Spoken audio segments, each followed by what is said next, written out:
Haddad, je n'ai pas besoin de la présenter en tant que personne, on la connaît beaucoup.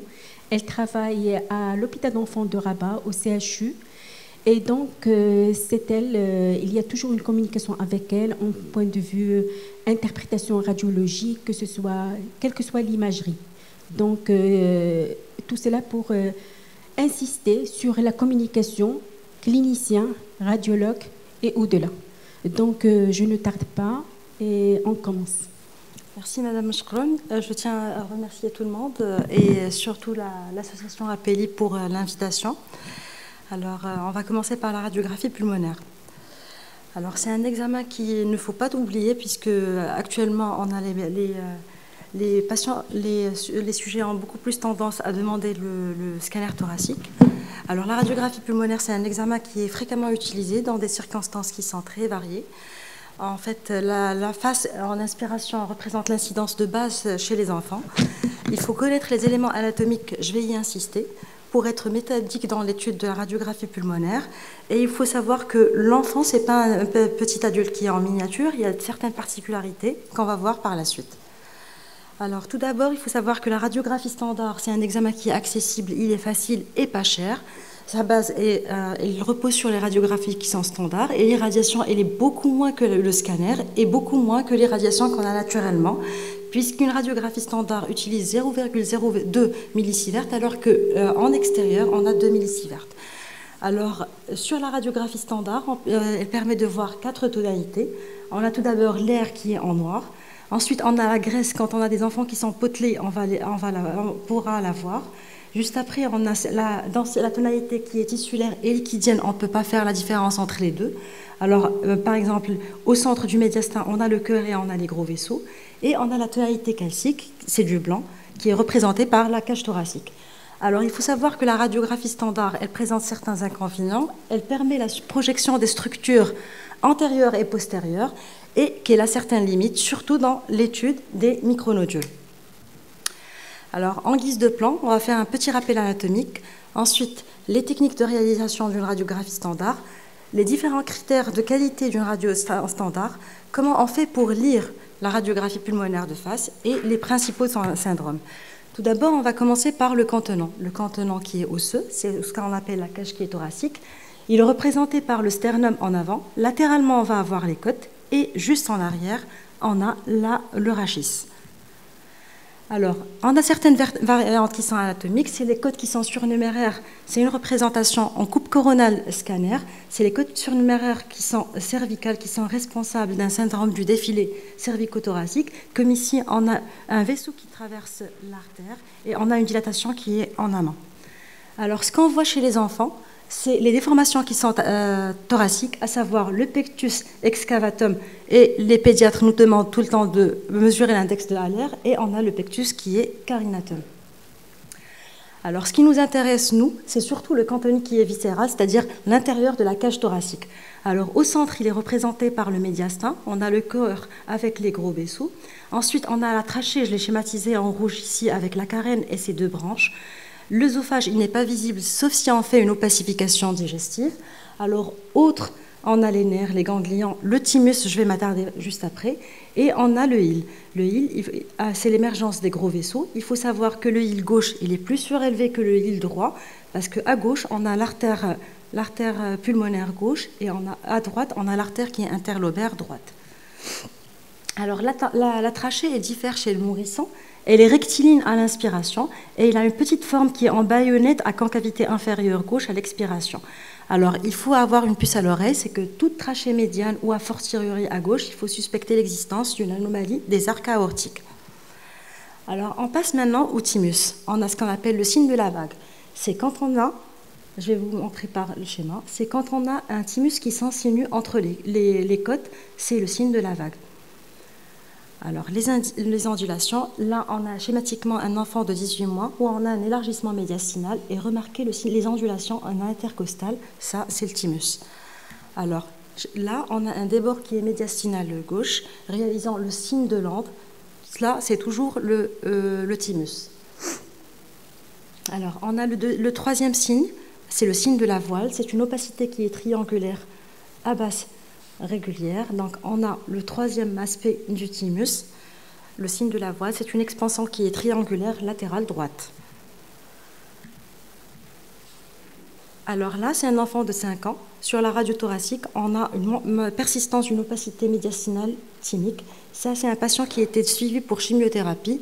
Et à 5 ans, normalement, on a une disparition de thymus. C'est ce qu'on appelle le rebond thymique.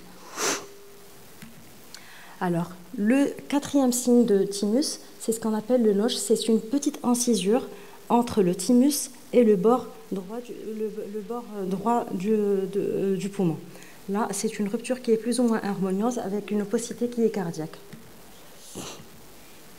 Alors, le signe suivant du thymus, c'est ce qu'on a une fausse cardiomégalie. Alors, comment faire la différence entre la fausse cardiomégalie?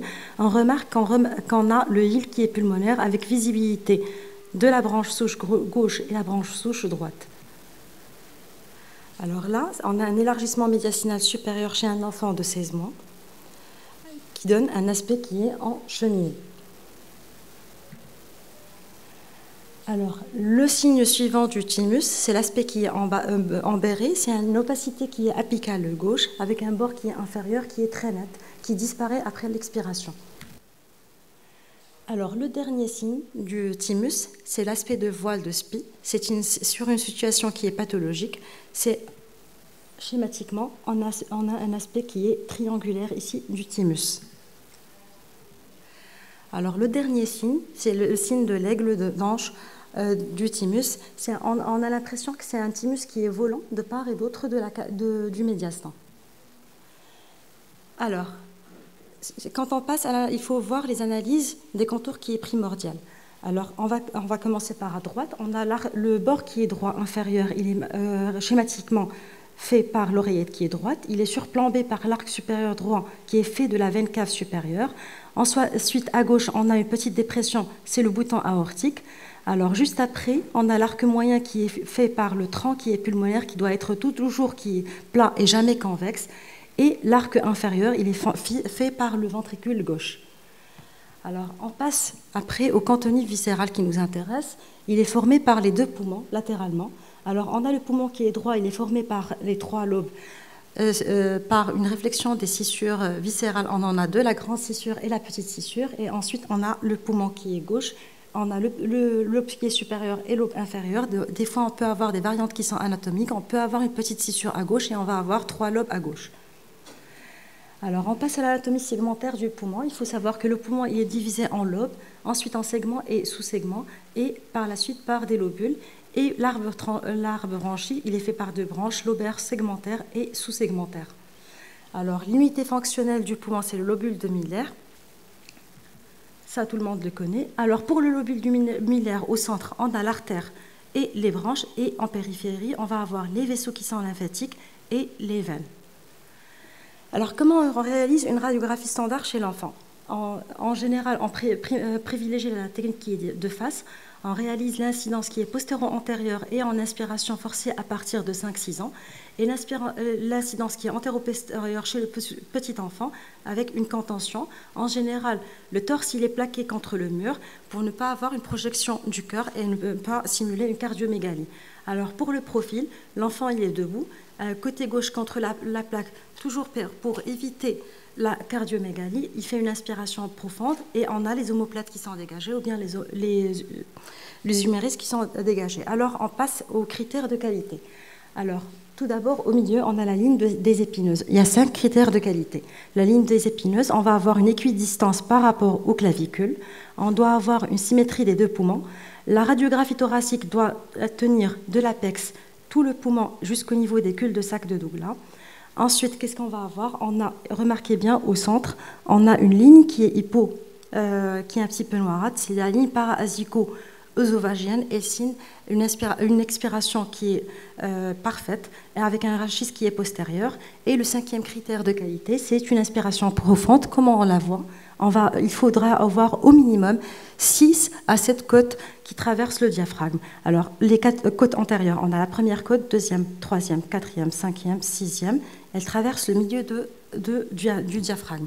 Alors, après les différents critères de qualité, ce qu'on va voir, au niveau du bord droit, on a la crosse de la zygose, c'est une petite dépression qui est concave.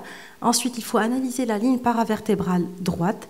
Juste après, elle permet de voir la ligne para-aortique gauche et on a la ligne para-azygo-œsophagienne, comme j'ai expliqué tout à l'heure. Alors, la lecture, comment elle se fait? Tout d'abord, il faut faire une lecture qui est symétrique. Il faut voir la position des îles. Le île gauche, comme j'ai dit, il est surélevé par rapport au île droit parce qu'on a l'artère pulmonaire gauche et à droite, on a une artère qui est interlobaire. Ensuite, il faut voir la position des coupoles diaphragmatiques. Est-ce qu'on a un aspect qui est triangulaire des deux côtés pour éviter de voir, parce que les épanchements, au tout début, quand on a un épanchement qui est minime, on va avoir un émoussement du cul-de-sac. Ensuite, ils doivent être libres. La coupole diaphragmatique droite, elle est surélevée par rapport à la coupole diaphragmatique gauche à cause du foie. Il faut voir si les deux poumons sont symétriques avec les côtes aussi. Et il faut savoir sur la radiographie standard qu'on a des régions qui sont difficiles à analyser, à savoir l'apex, parce qu'on a une superposition des côtes de la clavicule et de l'omoplate. On a la région rétrocardiaque aussi, et elle est difficile à analyser puisqu'on a la superposition des gros vaisseaux et on a aussi l'existence du cœur, la région du île, puisqu'on peut avoir des ganglions qui sont millimétriques qui ne sont pas visibles sur la radiographie standard, et on a la région qui est sous les coupoles diaphragmatiques, puisqu'elle est dense ou blanche. Alors, je vous ai schématisé ici différentes traces. Ça, on le fait, en fait, c'est anciennement utilisé pour voir la cardiomégalie. Alors, on part là où on a, à partir de la ligne des épineuses, là on a le maximum à droite et le maximum à gauche, et on fait le rapport par rapport à l'index qui est transthoracique, et au-delà de 0,5, on parle de cardiomégalie. Alors, comment localiser une opacité sur une radiographie de thorax, ou ce qu'on appelle le signe de la silhouette? Alors, je vous ai mis deux radiographies standards. Alors, remarquez le bord droit. Ici, on a une opacité qui est basale droite, et l'autre, on a deux opacités. On a l'impression qu'il y a deux opacités au niveau du bord inférieur droit. Alors, le signe de la silhouette, c'est quoi? C'est quand on a un émoussement du bord, le bord droit du cœur avec l'opacité, c'est-à-dire que l'opacité et le bord droit sont dans le même niveau. Alors, quand on arrive à faire la différence entre la masse qui est basale et le bord droit du cœur, c'est-à-dire qu'ils sont dans deux niveaux qui sont différents. Alors, on va passer aux différents syndromes. On a le syndrome alvéolaire, c'est le comblement des alvéoles. Il est fait par quoi? Il est fait par des micronodules qui sont flous, ils ont une tendance à la confluence, et on a une tendance à la confluence, et on a logiquement une systématisation par rapport à un segment, ou bien par rapport à un fissure, ou bien par rapport à un lobe. Alors, pour le syndrome alvéolaire, en plus des signes qui sont, les opacités qui sont confluentes, peu denses, et la systématisation, on a ce qu'on appelle le bronchogramme aérique. C'est une clarté qui est tubulée, qui bifurque au sein d'une opacité. Alors, on a le foyer de condensation et on a une petite clarté qui est tubulée en son sein. Et on a ce qu'on appelle l'alvéologramme. Ce sont des clartés qui sont arrondies au sein d'une opacité. Alors là, c'est un petit de 6 ans qui présente une pneumopathie franche lobaire. On remarque qu'on a un petit d'opacité qui est supérieure. Elle est systématisée parce que là, elle est arrêtée par la scissure. Et on remarque des raies, un aspect qui est en raie hypo ou en sens sein. C'est ce qu'on appelle les bronchogrammes aériens. On passe au deuxième syndrome, le syndrome interstitiel, qui correspond à un comblement de l'interstitium. Alors, il est fait par des opacités qui sont nodulaires, par de la fibrose, par de l'épaississement des septa qui sont péribronchiques et par les lignes de Kerley. Alors, les lignes de Kerley, il en existe 4 types. On a le type A, B, C et D. Les plus fréquents, on a les types A. Ce sont des opacités qui sont linéaires, qui siègent au niveau des lames du sommet. Elles sont beaucoup plus longues. Et on a les lignes de Kerley qui sont B. Elles sont basales et elles sont courtes. Alors, ensuite, on a les opacités qui sont nodulaires. Ce sont de multiples nodules qui sont éparses au sein du parenchyme pulmonaire. Ensuite, on a l'épaississement péribroncho-vasculaire. On a l'impression qu'on a des petits, juste en dehors du île, on a des petites lignes, mais si on fait un scanner, on remarque que les branches, elles sont épaissies. Alors, si on essaie de faire la différence entre le syndrome alvéolaire et le syndrome interstitiel, le syndrome alvéolaire, il est fait d'opacités qui sont de tonalité hydrique, les limites qui sont floues, alors que pour le syndrome interstitiel, les limites elles sont nettes. Alors, le syndrome interstitiel, on a une tendance à la confluence.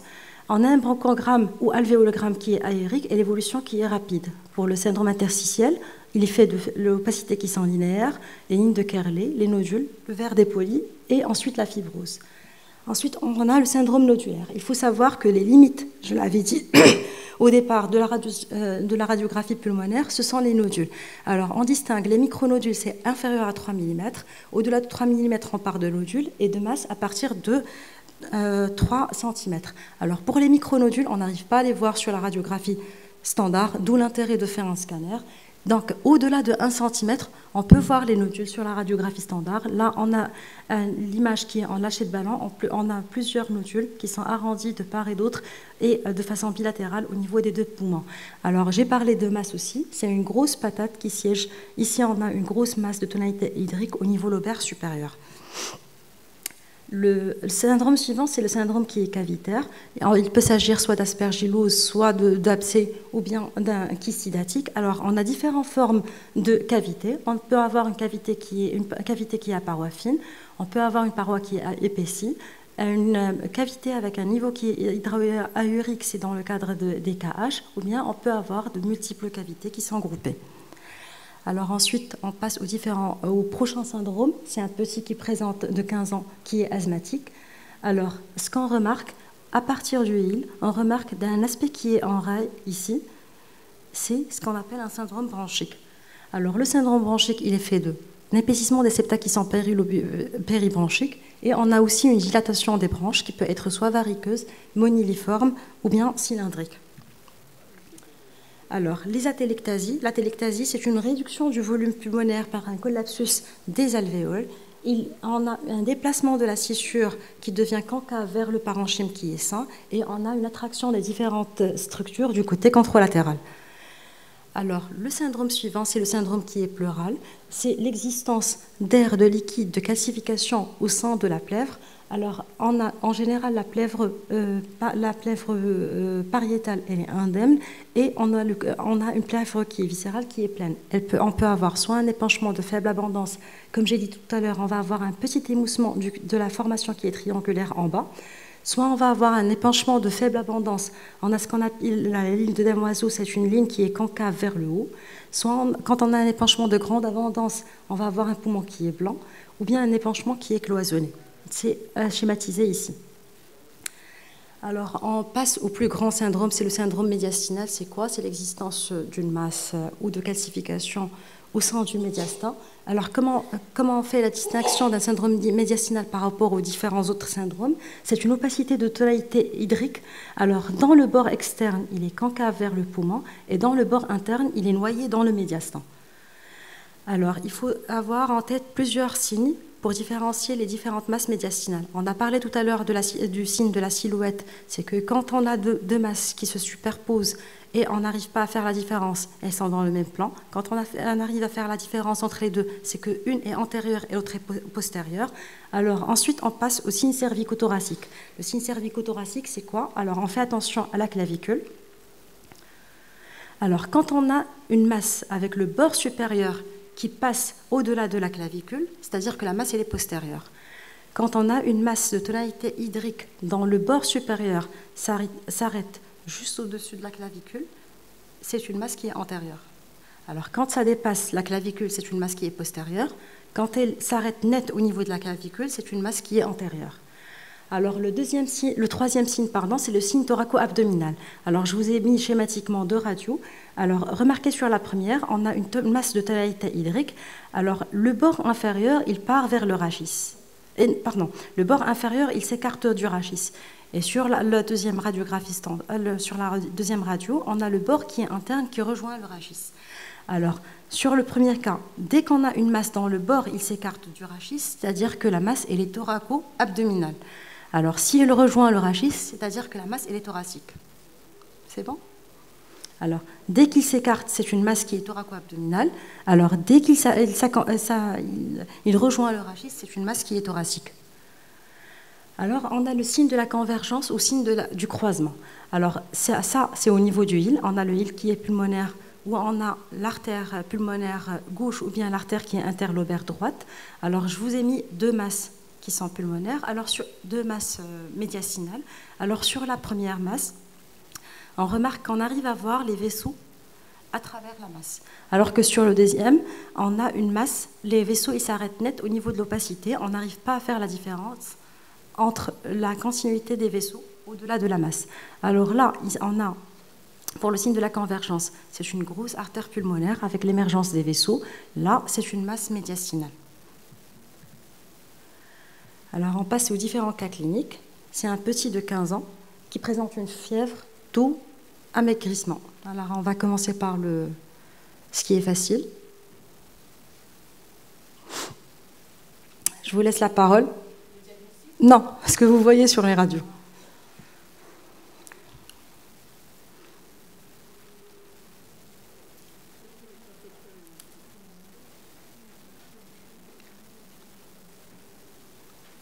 Alors, remarquez le île. On avait dit tout à l'heure que le île gauche, il est plus surélevé que le île droit.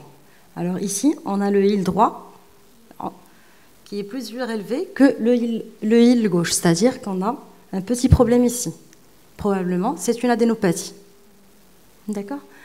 Alors, ici, qu'est-ce qu'on a? Allez-y.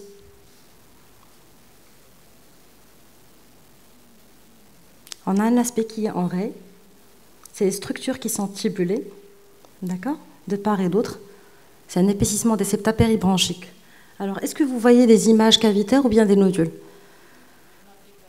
Très bien. Alors, on a un apical droit, on a une masse qui est excavée à paroi qui est fine. Est-ce qu'il y en a une ou bien plusieurs? Alors, du côté gauche aussi, on a deux masses qui sont excavées, puisqu'on est dans un contexte endémique, c'est beaucoup plus vers la tuberculose. Donc, on a un épaississement des septa qui sont péribranchiques, on a un comblement d'huile, c'est les adénopathies, on a des images qui sont cavitaires. Alors, le deuxième, c'est un petit de 4 ans qui présentait bronchiolite à répétition avec une diminution du murmure vésiculaire à gauche. On a fait une radio en inspiration et en expiration. Est-ce qu'il y a une différence entre les deux radios?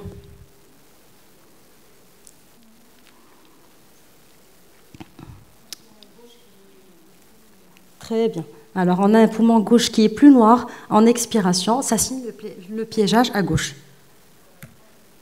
Non, c'est un piégeage. Alors, c'est un petit de 24 mois qui présente une surinfection bactérienne. Qu'est-ce qu'on voit? Je sais que je suis la seule radiologue, mais bon, vous êtes amenés tout le temps à voir des radiographies standards. Alors, on avait parlé des contours. Alors, les contours du médiastin, est-ce qu'ils sont corrects? Regardez le bord droit, le bord gauche. On avait dit que le bord droit inférieur, c'était l'oreillette droite, d'accord. Alors, est-ce qu'il est bien circonscrite? D'accord, on a un petit foyer qui est là.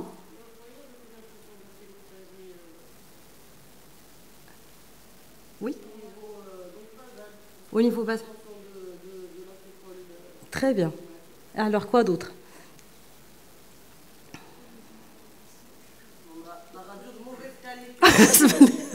Je suis désolée. Alors, un autre critère, j'ai oublié de le dire. Alors, le île gauche, il est surélevé du île droit de 1,5 cm. La coupole diaphragmatique droite, elle est surélevée par rapport à la coupole diaphragmatique gauche de 1,5 cm. Et les vaisseaux, en général, à partir de l'émergence du île, alors, en fonction du rayon, parce que les rayons ils sont anarchiques, soit ils vont être parallèles aux branches et aux vaisseaux. Donc, on va avoir un aspect qui est longitudinal, soit il va être perpendiculaire, donc on va avoir un aspect qui est arrondi. Et donc là, c'est normal, mais au-delà de 1 cm par rapport à la paroi, normalement, on ne doit rien voir. Alors, si on arrive à voir des formations qui sont linéaires ou nodulaires juste à côté de la paroi, à 1,5 cm, c'est soit on a un syndrome qui est interstitiel ou un syndrome alvéolaire. Donc, ayant en tête 1,5 cm, le île gauche par rapport au île droit, la coupole diaphragmatique droite par rapport à la coupole gauche et 1,5 cm. Alors, comme a dit le professeur Lourd, on a un petit foyer de condensation avec une atelectasie qui est basale et on a toujours une image qui est en raie ici, au niveau de l'apex gauche, c'était une bronchiolite. Alors, c'est un petit qui présente de 14 mois, qui présente toujours une bronchiolite. Surinfectée, à cause du foyer de condensation. Et la télectasie aussi.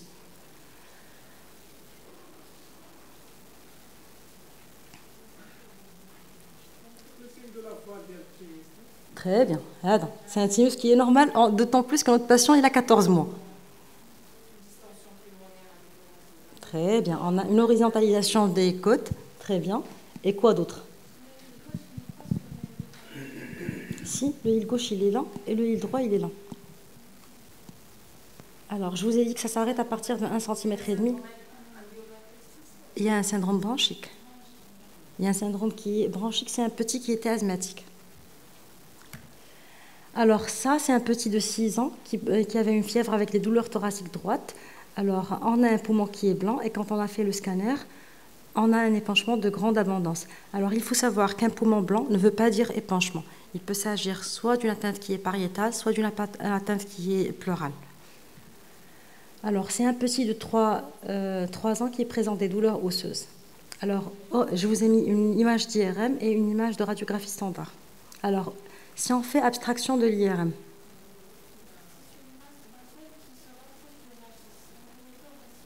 très bien.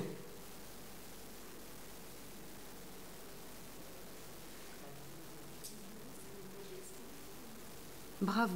Alors là, je vous ai mis exprès cette image pour le signe de la silhouette. Est-ce qu'on arrive à faire la différence entre la masse qu'on a ici et le bord droit du cœur? Non. Non, il n'y a pas de différence. D'accord? Effectivement, c'était un neuroblastome thoracique. Alors là, c'est une pleurésie de grande abondance chez un petit qui présentait des douleurs à droite. Alors là, c'est un patient de 14 ans avec des douleurs basse-thoraciques droites. Alors, je vous ai mis une flèche pour vous aider. Qu'est-ce qu'on a? D'accord. Alors, on n'a pas la ligne de damoiseau, c'est vrai. Est-ce que c'est un épanchement? Alors, soit épanchement. Est-ce qu'on élimine l'épanchement ou pas?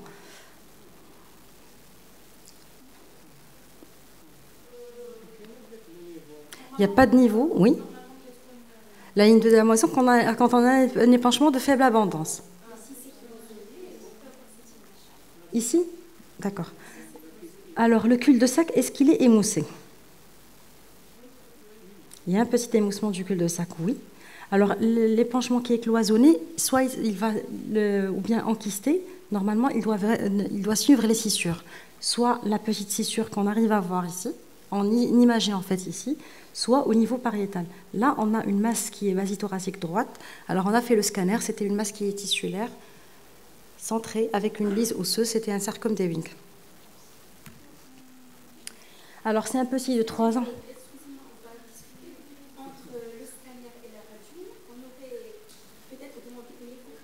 Oui, oui. L'échographie, mais non, on n'a pas fait l'échographie, on est passé directement sur le scanner. D'ailleurs, je l'ai dit au départ, on passe directement au scanner. Maintenant, c'est une radio, donc c'est un examen qui est de plus en plus moins demandé, sauf par nos amis pédiatres, bien sûr. Alors, c'est un petit de 3 ans qui présente une détresse respiratoire. Qu'est-ce que vous voyez?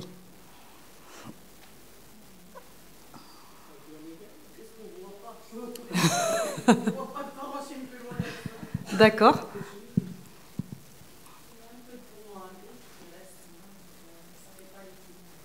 Très bien. Très bien, oui. Alors, le médiastin, est-ce qu'il est en place ou bien il est refoulé? Ah, d'accord. Alors, est-ce que tu as le volume pulmonaire droit? Est-ce qu'il est correct par rapport au côté gauche? Donc, on a une déviation. Donc, c'est une masse qui prend carrément tout le poumon gauche avec une déviation du médiastin. Et on a une petite athéctasie du poumon parce que le volume du poumon contralatéral parce qu'il est réduit de volume. En fait, c'était un neuroblastome quand on a fait le scanner. Alors, en conclusion, la radiographie standard, elle garde tout son intérêt. C'est un examen qui est simple, facile et peu irradiant. La bonne connaissance de la sémiologie radiologique et les différents pièges, notamment le thymus, permet de différencier entre ce qui est tumoral et ce qui est normal. L'enfant, comme je l'ai dit tout à l'heure, il a certaines particularités et les limites de la radiographie thoracique, c'est surtout les micronodules. Et je vous remercie.